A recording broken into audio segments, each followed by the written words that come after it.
네, 슬기로운 라디오 생활 2부는 매일매일 각 분야 전문가들과 함께 생활 속 다양한 궁금증 해결해 보겠습니다. 앞서 말씀드렸던 대로 택배 노동자의 열악한 처우는 개선되지 않고 있습니다. 휴식이나 근무수당을 주지 않는 등 각종 위법 행위도 여전한데요. 전국 택배 노동자들 처우 개선을 주장하며 거리로까지 나선 상황입니다. 오늘 이 내용 자세히 살펴보죠. 자, 오늘의 주제 이외에도 방송 들으시면서 노무 관련 궁금한 점이 있는 분들 단문 50원, 장문 100원의 정보 이용료가 부과되는 문자 메시지로 질문 보내주시길 바랍니다. YTN 라디오 애플리케이션 이용하시면 보이는 라디오와 더불어서 실시간 댓글 참여까지 한 번에 하실 수 있습니다. 자, 그럼 오늘 함께 말씀 나눌 분 모셔보죠. 소나무 노동법률사무소 김효신 노무사와 함께합니다. 안녕하세요. 네, 반갑습니다. 예, 지난주에 제가 없었는데 어떠셨나요? 네. 예, 방송 잘했습니다. 예, 예. 그만둬야 되나? 네. 일부에서 휴가 가야 된다, 코로나 때문에 가지 말아야 된다, 네. 이런 의견 나눠봤는데 간단하게 노무사님 생각은 어떠세요? 예, 국내 여행은 가셔도 되지 않을까요? 가야 된다? 저는 괜찮다고 생각합니다. 마스크 쓰고 가시면 되잖아요. 예. 네. 노무사님은 저를 싫어하시는 거 아닙니까? 아닙니다. 저는 다 좋아합니다. 예, 알겠습니다. 코로나19 이후에 우리나라 택배의 엄청난 편리함을 다시 한번 느끼시는 분들 많으실 겁니다. 덕분에 안전과 편의를 모두 얻을 수 있었는데요. 감사드립니다. 자, 그런데 택배 물류센터에는 여전히 노동법 위반이 계속되고 있다고요? 맞습니다. 네. 그동안 택배 회사 물류센터에 대해서 근무하시는 분들의 노동 환경에 대한 문제점이 계속 지속적으로 제기돼 왔거든요. 예.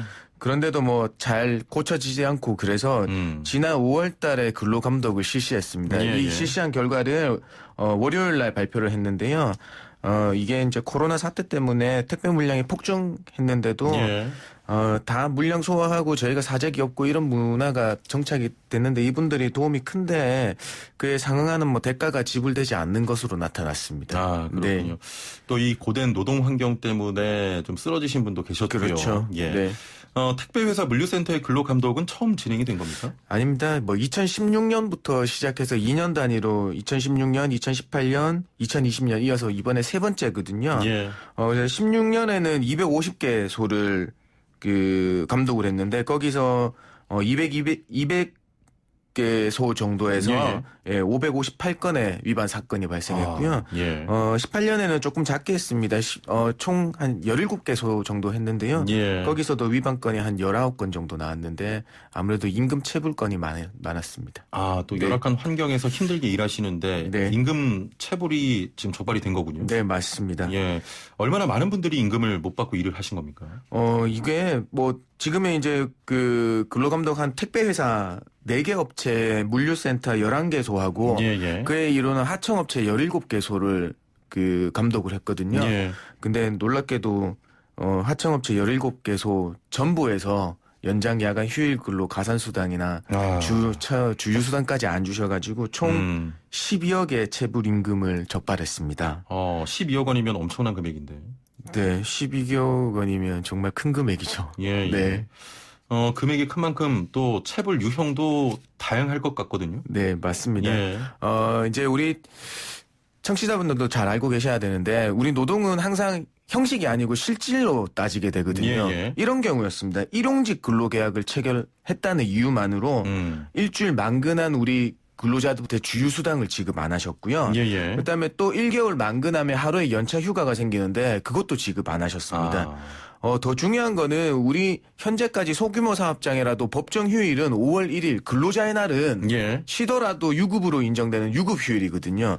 근데 일하게 되면 휴일 근로수당을 더 주셔야 됩니다. 그런데 근로자의 날 근로시키고 휴일 근로수당을 지급하지 않았습니다.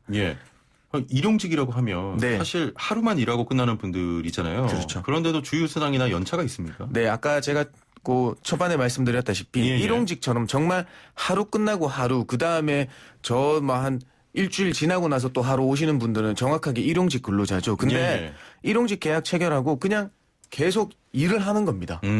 우리 그냥 일반적으로 회사 다니시는 분처럼 그냥 상용 근로자라고 하죠. 그렇죠. 그냥 상용 근로자분들처럼 급여 계산만 일당으로 계산된 급여를 받는다 뿐이지 일하는 거는 그냥 오늘 나오시고 내일 또 나오시고 계속 나오신단 말이에요.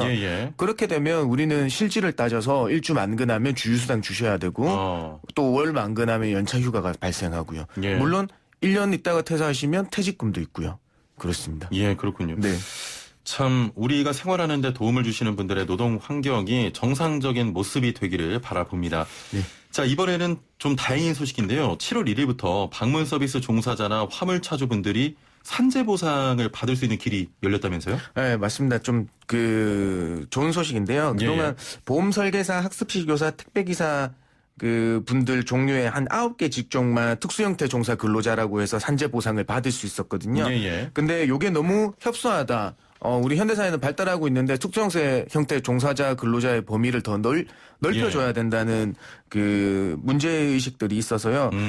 어제 7월 1일부터 우리 방문 서비스 종사하시는 분들, 그러면 뭐 방문 판매원이나 방문 교사, 가전제품 설치 기사분들, 뭐 대여제품 방문 점검원들 하고요. 그다음에 우리 화물차주 분들 있으시잖아요. 화물차주 분들의 산재 적용 특수형태 종사 근로자의 범위에 포함됐습니다. 네. 일단은 산재보험 혜택을 받을 수 있는 분들이 많아졌다는 점에서 환영할 일인데 이 제도에 대해서 간략히 설명을 좀 부탁드립니다. 또 준비하신 자료가 있다 그래서 보이는 라디오로 들어오시면 제도 개요 등에 관해서 지금 보실 수 있도록 저희가 준비를 해놓겠습니다. 네네. 소개를 좀 간략하게 해주시죠. 네, 지금 사진 올라가 있고 있을 텐데요.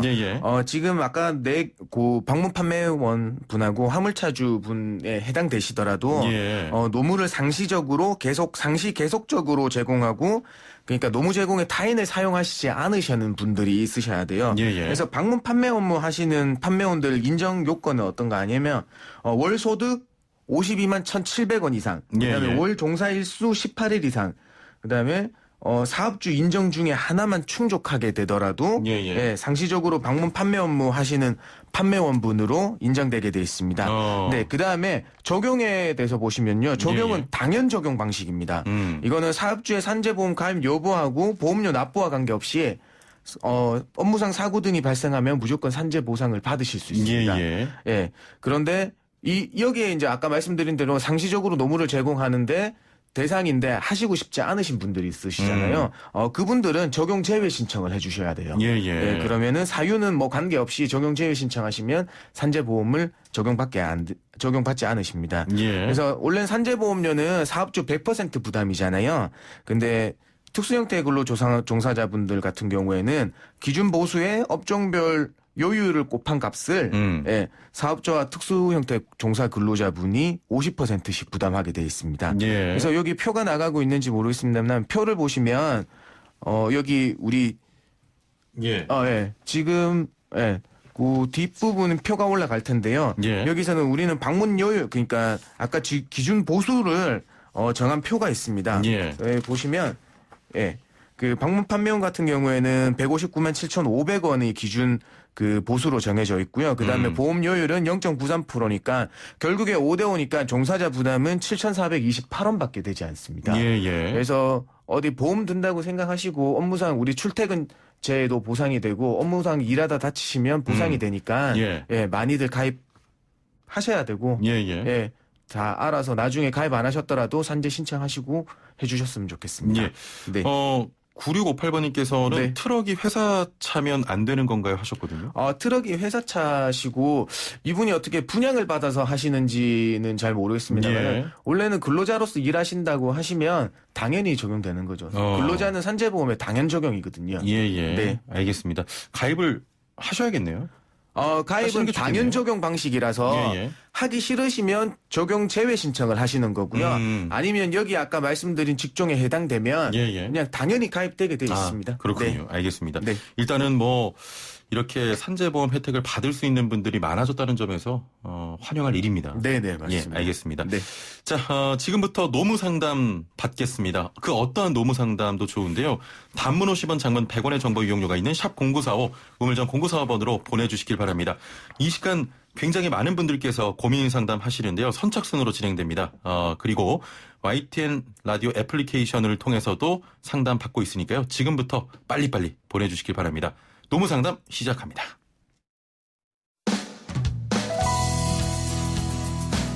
슬기로운 라디오 생활 2부에서는 건강, 세금, 자동차, 부동산, 노동 분쟁까지 생활 속 궁금증과 상식들을 속 시원하게 풀어보는 상담실이 마련됩니다. 상담이 필요하신 분은 유료 문자 샵 0945 우물정 0945번이나 YTN 라디오 전용 애플리케이션 예스 채팅창을 통해 참여하실 수 있습니다. 1081번님 예, 사연인데요. 네. 시내버스 기사입니다. 동료가 운행 중에 손님에게 폭행을 당했고 손님은 도주했습니다. 경찰서에 신고하고 가해자를 추적하고 있는데요. 업무 중에 일어난 일이라 이러한 경우는 산재 적용이 될 거라고 생각했고 산재를 안 해주더라도 치료비 정도는 지원해 줄 거라고 생각했지만 네. 폭행 건은 회사에서 보상해 줄 게 없다고 합니다. 현재 치료를 위해 무급으로 휴직에 들어갔고요. 사비료 치료를 받고 있습니다. 가해자를 잡으면 보상을 받겠지만 못 잡으면 손해가 이만저만이 아닙니다. 이게 과연 맞는 상황일까요? 하셨네요. 지금 산재 신청이 왜 안 되신다고 하신지 모르겠지만 산재 승인은 회사에서 해주는 게 아닙니다. 예. 우리 지금 폭행을 당하셔서 무급으로 쉬시고 계시는 당사자분은 근로복지공단에 업무상 사고로 산재 신청을 하시면 저는 당연 승인이 날 거라고 생각합니다. 예. 그렇게 하셔서 산재 신청하시고 왜냐하면 산재 신청할 때 회사한테 꼭 해달라고 얘기하는 게 아니라 그냥 근로복지공단에 바로 신청을 하시면 되거든요. 예. 그래서 이건 조금 의아합니다. 왜냐하면 아직 그 방법을 잘 모르셨던 것 같은데. 네, 그런 것 같습니다. 예, 근로복지공단에 산재 신청하시면 돼요. 예, 충분히 받으실 수가 있겠습니다. 네네, 맞습니다. 자, 5435번님. 네.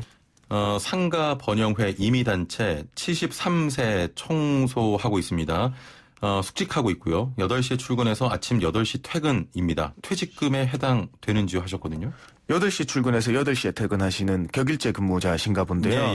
예. 당연히 퇴직금 됩니다. 예. 1인 이상 사업장이면 퇴직금은 당연 적용인 거니까요. 예. 이렇게 일하시고 격일로 일하시더라도 일주 15시간 이상은 무조건 일하시는 근로 형태거든요. 예. 그래서 퇴직금 받으실 수 있습니다. 예, 퇴직금 발생 요건을 다 충족하십니다. 1년 이상만 일하시면 되겠습니다. 네. 알겠습니다. 0821번님, 저는 커피숍 알바인데요. 1년 반 넘게 일하고 어제 공부하려고 퇴사하려는데 일주일에 15시간 일 안 했다고 퇴직금이 없다고 합니다. 사실일까요? 하셨네요. 요게 이제 말씀드렸던 게, 우리 소정 근로 시간, 우리가 근로계약서나 일하기 전에, 일주일에 몇 시간 일하기로 정해놓은 시간이 15시간 미만이면요, 퇴직금이 발생하지는 않습니다. 예, 그래서 좀 더 알려드리면, 이 15시간, 처음에는 15시간을 정했는데, 이게, 사업주의 사정이나 가게의 사정 때문에 15시간 안 한 주도 있고 한 주도 있고 이렇게 혼재되어 있을 거 아니에요. 이런 경우에는 사업주의 기책사유로 빨리 퇴근해서 15시간 안 한 거면 그냥 소정 근로시간이 15시간 이상이라고 보고 퇴직금이 발생을 하고요. 이런 경우도 있을 수 있겠습니다. 15시간이 안 됐지만 일을 막 하다 보니까 계속 15시간이 넘는 거예요. 예. 이거는 계약서를 조금 첨예하고 실제하고 다르니까 15시간 이상 되면 또 퇴직금이 발생하는 경우가 있을 수 있고요. 알겠습니다. 추가적인 사항까지도 말씀을 드렸습니다. 네. 6287번님, 냉동식품 식자재 납품일 하고 있습니다. 차량은 회사 차량이고 직원으로서 이제 딱 한 달 하고도 이틀이 됐는데요. 한 열흘 전쯤에 허리를 심하게 다쳤는데 그만두라고 할까봐 그리고 혹여나 회사 쪽에 불이익이 갈까봐 하는 마음에 진통제로 버티고 있습니다. 첫 달 급여를 4대보험 공제를 하지 않고 프리랜서로 처리하면 공제 금액이 적다고 해서 조금이라도 더 받을 생각에 그렇게 지급받았습니다. 혹시 산재 처리로 치료받을 수 있는 조건입니까? 하셨네요. 네. 일하시다가 허리 삐끗하셨으면 업무상 사고니까 당연히 받으실 수 있습니다. 그다음에 여기 프리랜서 처리하시고 산재보험에 가입 안 하셨다고 하시는데요. 실제 근로 일을 따지는 거니까 그거는 별로 크게 고려 요소가 아닙니다. 네, 그래서 일하시다가 다치시면 당연히 산재 처리하실 수 있으니까 그다음에 두 번째 문의하신 게 회사에 어떤 불이익이 갈까 봐 여쭤보셨는데요. 30인 미만 사업장에서는 산재 발생하더라도 산재 보험료 올라가지 않습니다. 네, 그렇기 때문에 크게 걱정하실 건 아니라고 생각합니다. 회사 쪽에 불이익이 전혀 없는 거고요. 네, 회사 쪽에 불이익이 전혀 없습니다. 처리로 치료받을 수 있습니다. 네네, 그 덧붙여서 하나만 더 말씀드리면 아까 프리랜서로 처리하면 급여가 더 많이 받는다고 해서 그렇게 하셨다고 하는데 그렇게 하실 필요가 없는 게 우리가 그 1일 입사가 아니고 월 중도 입사라고 하면 그 달에 건강보험료와 국민연금료는 공제하지 않습니다. 그렇기 때문에 결국에는 소득세랑 고용보험료만 공제하기 때문에 3.3%떼는 거나 별반 차이 없거든요. 예, 그거 잘 아시고 괜히 프리랜서로 안 하시도 된다는 말씀 드리겠습니다. 알겠습니다. 네. 답변이 충분히 된 것 같고요. 네. 애플리케이션으로 댄딜로이님께서는 근로계약서를 작성하지 않았어도 퇴직금 지급받을 수가 있나요? 하셨네요. 네, 맞습니다. 근로계약은 구두계약도 인정합니다. 예. 그렇기 때문에 퇴직금 원래 근로 시작일이 언제인지부터 확정될 수만 있다면 당연히 퇴직금 발생합니다. 1년 이상 일하시고 퇴직하면요. 예. 2821번님, 근로계약 종료 시간이 12월 달인데요. 재계약을 하지 않고 그만두라고 하면 법적으로 언제쯤 통보가 됩니까? 하셨네요. 요거는 이제 기간제 근로자, 계약직 근로자신 것 같아요. 이거는 뭐 어떠한 통보가 없더라도 당연 종료 사유, 그러니까 그날 계약 만료일이 되면 당연 근로관계 종료가 되는데요. 그래서 어떤 며칠 날 알려줘야 된다는 그런 규정은 없습니다. 네, 그냥 근로계약 만료일 날 당연 만료가 되니까 통상적으로는 이제 회사에서는 그분 계약 갱신 안 할 거라고 생각하시면 또 이분도 다른 일자리 알아보셔야 되고 하니까 일반적으로는 30일 전에 알려주라고. 왜냐하면 30일 전에. 뭐 해고를 하더라도 30일 전에 예고를 해야 되고 또 다른 직장 구하시려면 또 한 달 정도 여유를 그렇습니다. 주는 게 맞으니까 요거는 법이 아니라 그냥 일반적으로 그렇게 도의적으로. 하고 있습니다. 도의적으로. 네. 1971번님, 2015년에 청소 노동자 일을 시작해 작업하다가 왼 손가락 가운데 손가락이 절단 사고를 날 뻔했습니다. 급히 응급실로 응급조치 후에 봉합수술을 했지만 가운데 손가락 뼈가 가루가 돼서 겨우 봉합수술 마친 후 5년 뒤에도 후유증으로 고통이 심하고 그 당시 청소 용역회사가 산재 처리는 다음에 입찰이 힘들다며 완치할 때까지 쉬면서 최저임금 128만 원 4대 보험 제외하고 118만 원이고요. 3개월까지 받고 지금까지 최저임금 받고 청소 노동자로 일하고 있습니다. 시간이 지나도 산재 처리를 받을 수가 있을까요? 하셨네요. 예, 요거는 산재 사고 발생일로부터 소멸시효가 경과됐습니다. 네. 3년의 소멸시효가 있는데요. 2015년이면 5년이 5년이 경과됐으니까 정말 안타까운 경우에 해당되겠습니다. 왜냐하면 시효가 지났기 때문에 산재 신청을 하셨으면 그 사고에 대한 보상하고 그 휴업하셨던 휴업수당이 나오고 장애를 입게 되시면 장애 급여까지 받으실 수 있는데 그거 좀 놓치신 것 같네요. 좀 안타깝습니다만 시효가 지났습니다. 3352번님, 저희 아들은 족삼기를 합니다. 매일 월부터 톡까지 5시간씩 일하는데요. 특별수당 없고 매주 일요일 휴무라고 했는데 한 달에 5주 들어있는 일요일은 근무해야 된다고 합니다. 이게 맞는 겁니까? 하셨네요. 요거는 뭐 평균 개념을 잡지 않고 그냥 그 월에 그냥 주수로만 잡으신 것 같아요. 그래서 휴무일이 그냥 4일이 될 수도 있고 5일이 될 수도 있는데 요거는 원래는 평균으로 잡아줘서 월급을 계산하면 다 계산될 수 있는데 그렇지 않고 일반적으로는 4주 있고 5주 있고 하면 이렇게 좀 불합리한 경우가 발생할 수 있거든요. 그래서 요거는 뭐 잘됐다 잘못됐다 제가 정확하게 듣지 않고 말씀은 못 드리겠고 한번 4주, 5주 됐을 때 자기가 급여 차이가 얼마나 날지 또 쉬는 게 얼마나 차이가 날지 한번 계산해 보셨으면 좋겠어요. 알겠습니다. 저 마지막 질문인데 간단하게 좀 부탁드립니다. 2019년도에 지금처럼 4대 보험료 내고 있습니다. 지로용지가 왔는데요. 2019년도 국가에서 지원금 지원해준다는 용지인데 19년도에도 지금도 같은 돈 내고 있습니다. 회사에 지로 영수증 가지고 가서 해달라고 해야 됩니까? 하셨네요. 네, 맞습니다. 왜냐하면 두루누리 사회보험을 지원받고 계시는 것 같아요. 왜냐하면 국민연금 같은 경우에는 지원받으면 회사뿐만 아니라 근로자분도 근로자와 회사가 다 지원율에 의해서 지원받게 되거든요. 그걸 지원 받았음에도 그것만큼 그 공제 금액에 반영하지 않고 그대로 했으니까 받으셔야 될 부분이 있습니다. 회사한테 얘기해서 반영 받으시면 되겠습니다. 회사에 이야기해서 꼭 받으시길 바라고요. 네, 맞습니다. 마지막으로 8926번님께서는 오늘 상담 사연들이 다 먹먹하네요. 근로자들이 행복하게 일할 수 있는 사회가 되길 바랍니다 하셨는데 노무사님이 좀 앞장서 주시길 바랍니다. 네, 알겠습니다. 열심히 하겠습니다. 오늘 말씀 감사합니다. 네, 고맙습니다. 네, 소나무 노동법률사무소 김효신 노무사와 함께했습니다.